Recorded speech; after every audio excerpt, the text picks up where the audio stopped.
Is it better to have loved in life or never loved at all? I'm going to tell you my opinion. It's better to have loved. Yes. Hey, every minute I spent with my wife was heaven. Every second I spent with her was heaven. I cherish every moment that I was with her.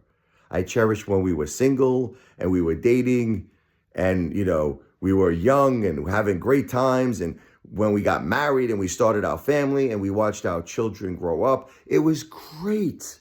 And I'm so blessed to have known my wife. But the problem is when she passes away, which is what happened, unfortunately. My wife was so strong. She was the most strongest woman in the world. She fought the good fight with cancer for 10 years.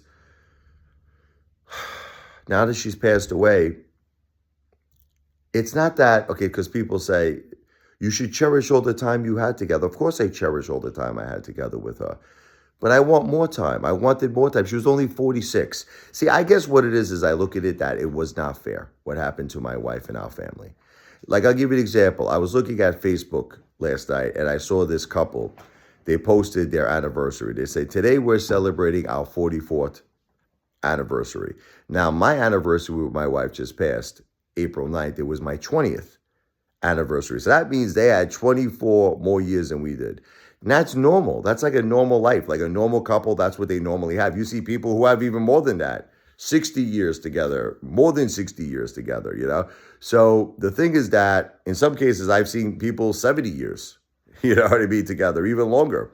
Depends on what age they got married and what age they met, Think about it. Like, let's say if you have a couple who are under 20, let's say, in the old days, that they used to get married. I used to read some people got married like really young, And then if they lived together, they lived into their 90s. They could be celebrating, think about it, 70, 75 years together or more. So, but 44 years is kind of the average. I think that's fair. That's a fair, timeline to be married. And we only had 20 years. Now, you might say, well, 20 years is a long time. Well, it is a long time, but it's not enough. I wanted more. Okay, you could call me selfish, whatever you want to call. I wanted more. I needed more time with my wife. My children needed more time with their mom. Michael's only 14, Sophia's only 11. So I guess that's what it is. I don't feel it was fair. And I got to go back to God on that one.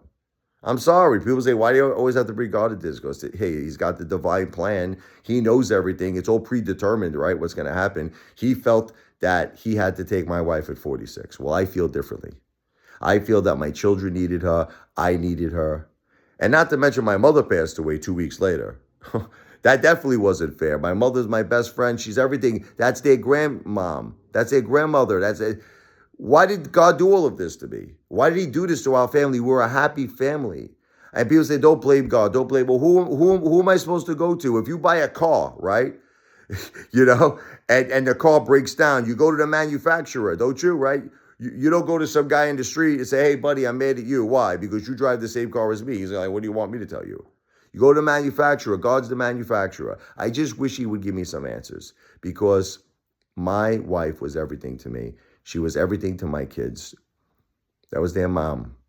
And their grandmother was everything to them. It's just very sad. But yes, at the end of the video, I still feel, despite all of this suffering I'm going through, despite all of this hurt, and I'm going through so much suffering and so much pain and hurt, it is better to love than to never have loved at all.